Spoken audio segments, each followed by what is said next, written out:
Hey there, welcome on in to another episode of BKL Makes Me Want to Shout. I'm Josh Reed alongside Carl Jones, Matt Perino, and Ryan Talbot. Bills coming off a much needed win against the Pittsburgh Steelers. Looked pretty good doing so. And when you look at kind of like how much they needed that in the playoff picture, you had the Steelers and the Bills kind of both fighting for it there. Matt, man, they really, really needed to go in Pittsburgh and perform, and that's exactly what they did, led by James Cook in that run game. And you could feel some of the heat coming off of Joe Brady a little bit after that win. Yeah, you could, and I think the other piece is it's these two separate feelings, right? Coming off of the Houston game where the Bills just got absolutely beaten up on the offensive side of the ball, and they kind of turned the tables 10 days later and beat the crap out of the Houston Texans or out of the Pittsburgh Steelers. And that's something that historically, no matter the state of the Pittsburgh Steelers defense, and I know that there's a lot of noise around Mike Tomlin right now and what's going on with that team, generally speaking, you don't do that to the Pittsburgh Steelers in their house. I mean, when Renegade comes on and that starts playing and Pittsburgh Steelers fans start booing, it's just such an interesting contrast to how differently things can go for a team in such a short amount of time in the NFL. And yeah, I mean, you watch Joe Brady dial up the same running play 29 straight times in that game. And I know there were variations of it and maybe two different concepts, however you want to figure things out. It is lining up your team with the other team knowing exactly what you're going to do and doing it over and over and over again. And, you know, Ryan and I were talking about it in the post-game show. It's like, that's something I've been pretty critical of Joe Brady for at times. It's like, I think they run into problems offensively when they become predictable. There's almost a hubris to what they're able to do. And it's almost like, we're going to do this no matter what, at any cost. And even if that puts them in a spot in games where they have to play from behind and try to just lean on Superman Josh Allen, where at times this year that hasn't been enough to win games. I think that they're banking on that over the course of the season, being able to find that version of their offense. But it looked really good and dominant on the road against the Steelers in a game they needed to win. After the game, TJ Watt was asked about that, the Bills just going back to the same play over. And he said, I've never seen anything like that before. And clearly the Steelers did not have an answer for it, Ryan. I like to dig a little deeper onto what Matt just talked about there. You know, there is a predictability to what Joe Brady does, but when he was asked about it on Monday, he said, look, if it's not broke, you don't fix it. So it is a really fine line to walk. Yeah, absolutely a fine line to walk, but given the circumstances of that Pittsburgh game, it was the perfect time to keep spamming the same play. You are without your star offensive tackles in Deion Dawkins and Spencer Brown, and yet you have Ryan Van DeMark and Alec Anderson holding down the fort, blocking very well, and it's working for your team. You're without Josh Allen's favorite weapon in the passing game, Dalton Kincaid. You're down Joshua Palmer. Considering all the pieces that were out in this game and the must-win stakes, the Bills to go with what their best weapon is outside of Josh Allen, James Cook, over and over again, setting a new career high in carries, and then getting Ray Davis involved. I loved this game plan because it was working, and because of the guys that you had out, you couldn't necessarily be as versatile as you would have liked in maybe another circumstance. Getting Ray Davis involved, I think that's pretty interesting, Carl, because he hasn't done much this year. I think a lot of people thought, oh, he would build off of a pretty good rookie year. You look at James Cook, had a career high 32 carries in that game, and I mean, he was basically unstoppable. But Ray Davis was effective when he got in the game. I think they're going to need that going forward from Ray because, look, sure, you're going to continue to lean on James Cook, but he can't carry the ball 30 times a game the rest of the way. Yeah, like even just 5 to 6 carries a game where he just provides a spark and it's not a massive drop-off. And from James Cook's all-pro type of production to Ray Davis will be massive. And also, I just want to give credit to Ray Davis in terms of the totality of a player he's become. The return game, especially in the kickoff return, has given the Bills a huge boost. I know not so much in this Pittsburgh game, but Ray Davis has added some spark in that department. It's kind of weird when McCole Hardman came in town. That's when Ray Davis took off as a kick returner. But yes, it does add another dimension, maybe another layer to that Bills running game that is going to be their bread and butter if they want to achieve their ultimate prize, which is the Lombardi Trophy. All right, I want to start with Matt and then just kind of everybody take it off of what Matt says here. Do you feel like Joe Brady maybe has something up his sleeve that he's not showing yet, that maybe, especially as the calendar turns to December now, and these are all pretty much playoff games at this point, and then hope if they do get into the postseason, do you feel like maybe he's slow playing it a little bit and he has some different things in the playbook that we haven't seen yet? I definitely think that could be a part of this thing. If you go back to the offseason and thinking about all of the questions that came up about everybody eating and, getting to the playoffs, I know it was ultimately the defense that maybe failed the Bills a little bit, but I think it was about reimagining what they can be offensively. And they've run the ball so effectively that at times it's felt like they've forgotten a little bit of who they are and who they have throwing the ball. But I don't think that happens in the NFL. I think that when you get to the playoffs, I know that there is a concern about the level of talent at the receiver position. I think Dalton Kincaid's got to stay healthy. But if you have your weapons at your disposal in the playoffs, I think Josh Allen just hits another gear and they're able to dial some things up. They come out on that first third down play, got to have it, and he goes to Brandon Cooks on a comeback route in his first game with the Bills. I think that there's more to uncover in that passing game than we've seen throughout most of this season when it's been really hard. The difficult thing is it's like the mindset, right? It feels like at times the Bills feel like they can run on anybody at any given time. And if that's your thought, how long in a game do you wait to maybe pivot off of that mindset while understanding that a game can get away from you in the playoffs? So I do think that there's got to be a creativity element to this offense that you can come out and either spread things out in bigger, heavy packages, find answers in the passing game. I don't think they've really scratched the surface yet in terms of what they can do in that department. It's going to be on Brady to unlock that piece. Now, I say all of that while saying that there is also a chance that maybe there isn't something that's being held back, and the struggles in the passing game are because of the personnel inefficiencies or inadequacies that have kind of come to life this season on this roster. Yeah, I think there are a few wrinkles that he's probably hoping to be able to hold on to until the playoffs. I go back to the AFC Championship game last year where Patrick Mahomes had this design run play, and when the Bills were asked about it after the game, they said that wasn't on tape for anything that we watched all year, because Andy Reid's a great offensive mind like that, where he's going to save something. So do I think that maybe Joe Brady learned from that? Okay, there's got to be a few things that I got to keep under my hat for those got to have it moments. Yes, but I also sit here and say I don't think that he's holding on to a lot right now. When you look at the personnel struggles and where the Bills currently stand in the playoff seedings, they're just holding on to the last wild card spot. If there is ever a year to go, push down the gas pedal and try to claim that 1 seed, this would have been it. And now they're just holding on barely to the number 7 seed in the conference, where on a week-to-week basis, we're going to be talking about whether they stay in the playoffs or don't. So I don't think he's hiding things, because I've seen enough from this offense that the passing game, in my opinion, is still somewhat broken. The run game looks great, but until I see some signs on a week-to-week basis of consistency, there are certainly some issues that I don't think it's a case of Brady holding stuff back. Yeah, I'm right with you, Ryan. I think the bones is we're talking about the passing game here, because I think the running game is stellar and there's no concerns with that. But the passing game, I think it is what it is, and I got 2 reasons for you. First and foremost, I've seen this team when it matters most. The last 2 postseasons with Joe Brady as the offensive coordinator, did any of us here feel as if that passing game looked any different than it did in the regular season? I think back to the last 2 plays of that AFC Championship game.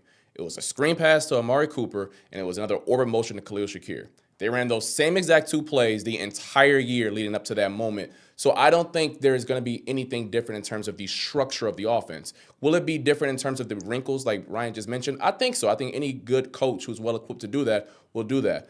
The other thing I will mention is that in terms of the passing game, it's all about rhythm and timing and being in the right place at the right time. I pray to God, sweet baby Jesus, that we aren't trying to throw something brand new out there January 20th and say, hey, we haven't worked on this since May 20th. Let's make it shake now. So I think hopefully that's not the case, and they're trying to work things week to week. So do I still have faith that they can add things here and there in the passing game? Sure. But I think the bones, it is what it is in terms of that game with in terms of Josh Allen and his wide receivers being on the right place at the right time. Adding things may not even be an X and O's things as much as it is a Jimmy's and Joe's things, because getting Dalton Kincaid healthy and back in the lineup, I mean, you look statistically at the Bills and their passing game and their leading receivers, he's still at the top because no one else has done anything. And guys missed a month of the season. In fact, Matt, because I want to make sure we get this right, Matt, give the Travis Kelce stat, which I thought was amazing. You shared it on BKL this week. Yeah, so going back to 2014, Kelce missed a big chunk of his rookie season in 13 with a serious knee injury. Those are tough, right? Like even the one that Dalton Kincaid had last year, you get it. It affects your ability to be on the field. But since then, 2014 to now, Travis Kelce has missed only 4 games, and none of those with a hamstring at all. Dalton Kincaid, he's missed 4 games this season. And so, listen, not every tight end, every player is created equally. I mean, Travis Kelce has kind of been the Iron Man of his position. But in terms of being available, right? I mean, Sean McDermott, all these coaches say it year in and year out. The best ability is the availability. It's been a struggle for Kincaid. And it's been a struggle for Keon Coleman for much different reasons, obviously. He gets back in the lineup after missing 2 games, Ryan. He has a couple of catches. One of them was a big touchdown catch, which was a play that is probably one of the more underrated ones that Josh made, just because the pump fake, getting the guy up in the air and then throws an absolute dart to Coleman in the back of the end zone. And I know they keep saying, and we've heard Sean say it, we've heard Brandon Beane say it, we've heard Josh Allen say it, that in order to get where they want to go, they need Keon Coleman to step up. How much hope still remains in that actually happening? I don't want to sit here and completely rule it out, but I don't have high hopes. I feel like the Bills tried to really get him acclimated into this early in the year with the 50-50 balls, the back shoulder plays, and at times it worked really well, and at other times it was a disaster, and it put the Bills behind the sticks and put them in unfavorable situations. The separation's just not going to be there. I think we can all agree on that at this point in time, but can you still find ways to utilize him? Can he be a red zone target? Absolutely. The Bills don't seem to love the idea of putting him in the slot, but there's some maneuverability as well that you can try out. I just don't think that he's going to suddenly become this big X factor for the offense down the stretch. Can Brandon Cooks be that guy, Carl? I mean, he got a ton of playing time considering they added him about 6 minutes before the game started. I mean, he was out there a lot. And we heard on Wednesday Josh Allen bragging on him, talking about this guy picked up the playbook really quickly. So then I ask, how much hope is there that Brandon Cooks can be a guy at 32 years old that can come in and actually make, maybe not significant isn't the right word, but make an impact? I think in moments, if you ask Brandon Cooks to rise to the occasion, I don't think that's unfair. I think that when you look back to that playoff run last year, Mac Hollins was on no one's scouting report. But in key moments, he made plays to help out the Buffalo Bills offense. So if you view Brandon Cooks in that lens, I think it is plausible to say, like, hey, can you get me 4 catches for 45 yards, but those 4 catches and 45 yards were crucial to the Bills winning that playoff game? I don't think that's out of bounds to say, but to sit up here and say run the Bills passing game through, what is he, number 18 now? That was so disrespectful to Elijah Moore. But running the passing game through him, I don't think is really reasonable in the year 2025. But I don't think it's out of – listen, no one else has stepped up. Why couldn't it be Brandon Cooks at this point? Yeah, Elijah Moore, they didn't even take his key card before they had given his number away to Brandon Cooks. Matt, coming in to the season, Joey Bosa was the big signing on the defensive side of the ball. He comes with talent, and he also comes with the fear of an injury history. And now we see it. Now it's popped up. It's a hamstring. That would be devastating to this defense because he's been one of the few consistent players on that side of the ball and made a huge play against the Steelers. He's as important a player on the roster as there is not named Josh Allen, in my opinion. I think that what he brings from a pressure perspective on that front is so important. And when teams, Joey Bosa is Joey Bosa. Teams still game plan against him. I mean, it hasn't even been the kind of season, I don't think, from a splash play perspective that has fans probably every week talking about Joey Bosa's impact. But if you look at some of the key analytics, I mean, the guy has been an impactful player. And the question about him going in is, can he stay healthy? He stayed healthy all season long, and you knock on wood almost for Bills fans every time you say that. Now with the hamstring, I think it's very concerning because I'd almost dial him completely back and let him try to get that thing as close to 100% before you run him back out. I know it's not always a luxury because you got to win games, but you also, if you get into the dance, you need Joey Bosa as much as anybody. So it's a troubling development. You hope that it's like one of those lower grade hamstring injuries and he's able to come back. But these soft tissue issues have been an issue for him going back to early in his career. I mean, I'm sure it goes all the way back to when Carl was in diapers cheering for him. Hey, you're saying he's Right? out of them? Right? Ohio State, not diapers now. All right, But you had to have been in diapers when he was in school, right? How old were you? okay. You know what? I'll see you tomorrow on Wednesday. We'll finish this conversation. You know, Ryan, Matt brings up the perfect point that you want them ready when the playoffs begin, but at the end of the day, you got to get in the playoffs. They're sitting there at the last spot. Man, it's a tricky situation for the Bills because not having them out there is a huge hit for your defense. But, I mean, who do they have? Who do they have that can possibly fill that spot?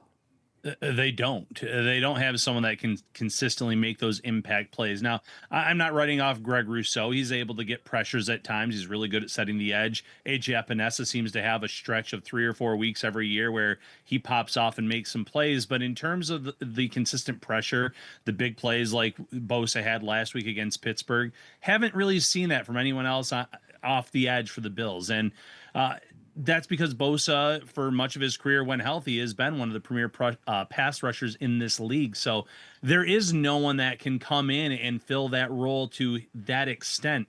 You're just hoping to get a little run out of A.J. Epinesa with the extra snaps maybe, and Rousseau really need you to step up and make some plays in that stretch. This upcoming week, it would be great to have him against the Cincinnati Bengals and Joe Burrow.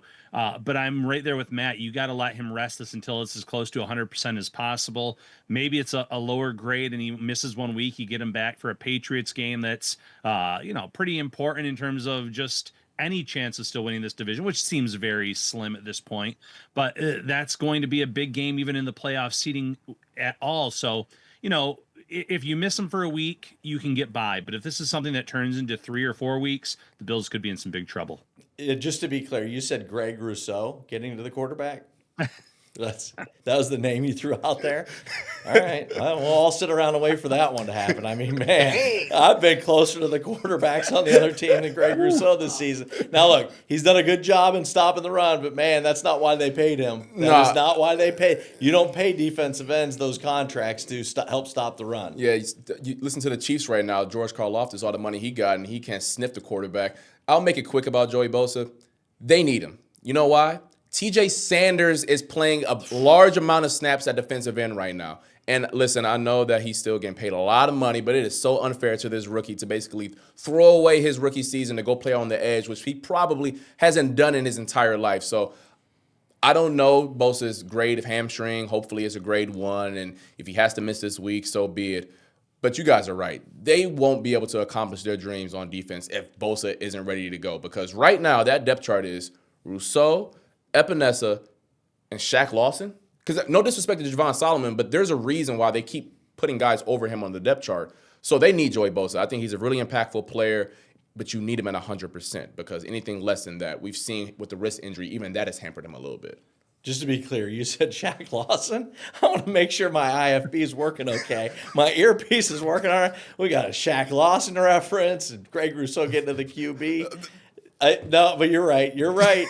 There's not the depth chart. It wouldn't exactly be considered deep, if you will. Linebacker, Matt, it's weird this late in the season to have almost like a competition at a position. But when Terrell Bernard comes back, as we look at the combos, if you're watching at home, everybody loves combos. There we go. There's the combo of linebackers.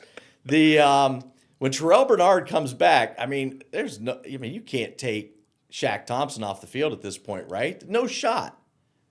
No, and I think, the way to go about this is to sit Terrell Bernard down and say, listen, we appreciate you trying to play hurt for most of this season. He's been dealing with an ankle. Now it's the elbow. We need you to get back as close to 100% as possible. And that's going to take you some time. And it just so happens to be at a key stretch where you have 3 really important games. But here's the issue, guys. For as good as Shaq Thompson has been this season, he can't stay on the field either. Mm-hmm. He's had 2 separate instances where he's been hurt and had to come out of the lineup, which has given the Bills the ability to get Bernard back in the lineup and playing. So I just think it's one of those things where you lean on the hot hand right now. Bernard's not ready to come back, and you can kind of slow play this and see how this materializes and see, can Shaq Thompson give you 2, 3, 4 games in a row where he can play 100% of the snaps and be as effective? And maybe he gets a couple games in at 30-plus years old, and you want to maybe throw Terrell Bernard out there and try to keep him fresh for the playoffs. Down the stretch, what are the last 2 games? It's the Eagles and the Jets. The Jets, right? So the Eagles is going to be a tough game. The Jets, you can kind of maybe go with some type of different lineup if you want to try to keep him fresh, or maybe a Joey Bosa fresh. You're probably going to have to win that game, though, depending on how things go. But the thing on the AFC playoff picture that maybe we can talk about really quick is all these other teams, go team by team in the AFC. They're all going to be beating up on each other. Indianapolis and Houston, Jacksonville in the mix there, Baltimore, Pittsburgh, Cincinnati, like all of these teams, Kansas City, Denver, LA Chargers, like they're all playing each other over the course of the next 4 or 5 weeks. So I think the Bills are actually in a really advantageous position. The division might be off the table at this point. We'll see if the Patriots can close the deal. We'll see if if the Bills lose this week, it's all but over, depending on how things, unless the Patriots completely collapse. But in terms of like getting one of those last 3 wild card spots, I just think that these other teams are going to beat each other up so badly that it's just going to be like if the Bills probably get to 10, 11 wins, they should be okay. Yeah, hey, let's stick with that. Dan, if you don't mind, bring that graphic back up for the people who are watching. Here's the AFC playoff picture as we're kind of looking at it right now. The Patriots, they're sitting at the number 1 overall seed, and quite frankly, Ryan, I don't think the Bills are going to win the division. I haven't thought they were going to win the division for over a month now, and here they are. They're sitting at the number 1 seed. Bills hanging on to the very last wild card spot. Call me crazy. If I'm the Bills, I'm fine with the Patriots getting the number 1 overall seed. Fine, let them have the bye. This is a team that hasn't proven themselves anything in the postseason. Sure, they're having a great regular season, but the switch gets flipped when the playoffs begin. If at the end of the day, the Bills had to, let's say the Patriots do win a couple games to get to the AFC Championship game.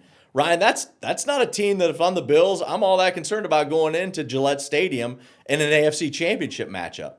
No, and I think that's fair. And kudos to them for taking care of their schedule, beating, for the most part, a lot of tin cans this year in terms of the opposition.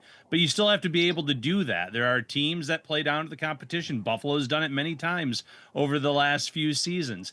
They're handling their business. They're sitting at 11-2, first in the AFC in terms of the conference standings. But I sit there and I can't sit there with confidence, even with all the issues that these other teams have in the conference, and say that the Patriots are a sure thing to run the table in the playoffs and represent the AFC in the Super Bowl. It just, I can't buy into them as bad as, the Broncos have been offensively for 2 or 3 quarters at a time before they turn it on late in games. Jacksonville, I don't know what to make of this team on a week-to-week basis. And, Baltimore, they haven't played the greatest ball the last few weeks, but they found a way to get back in first in their division. So the conference leaders aren't looking great, or the division leaders, excuse me. And then the wild card teams, it's all up in the air.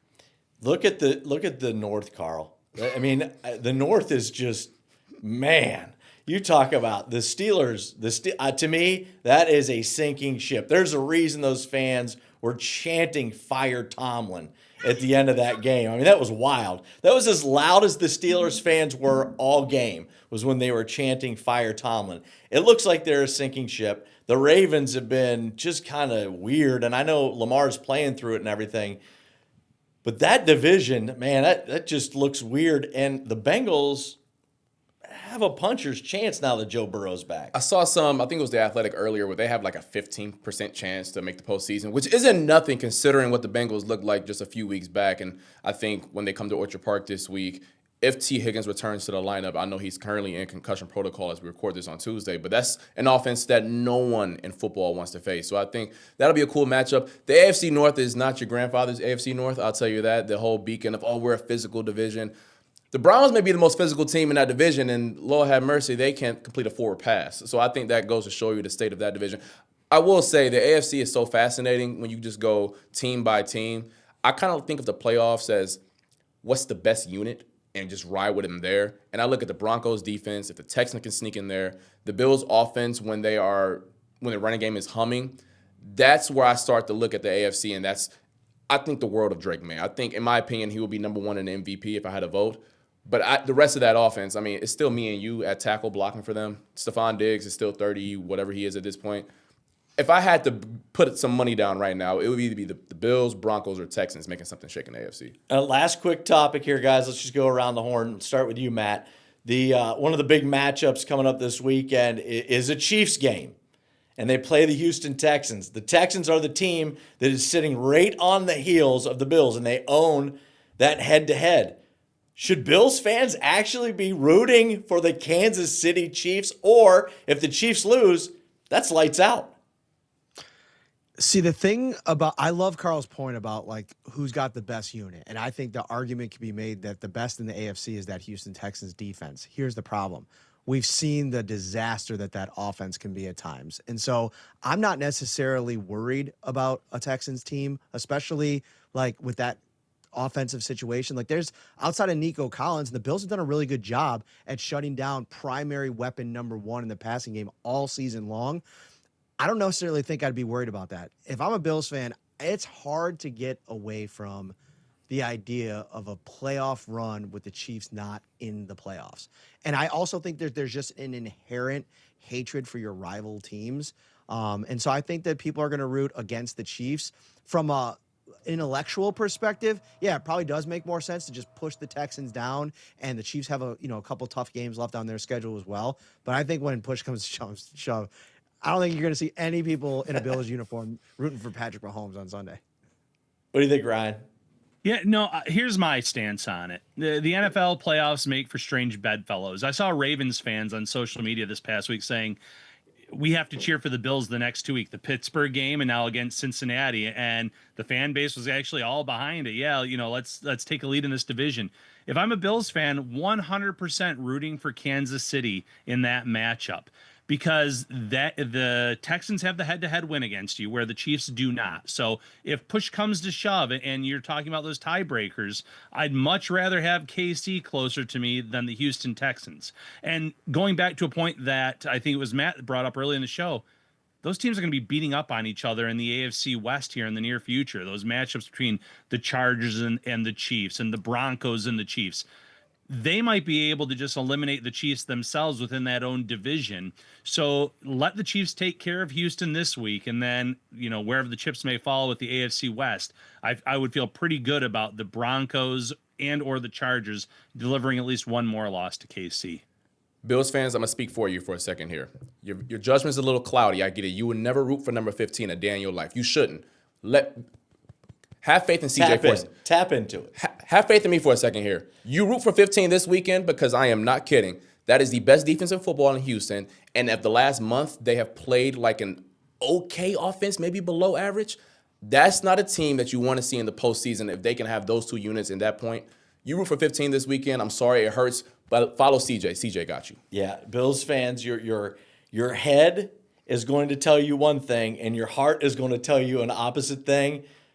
But I'm with Matt. Matt, get Mahomes out of the playoff picture as early as you can. And I've gone back and forth on this, but I think the sooner you bury Pat Mahomes, the better. And no doubt about it. Hey, thanks for watching and listening to BKL Makes Me Want to Shout.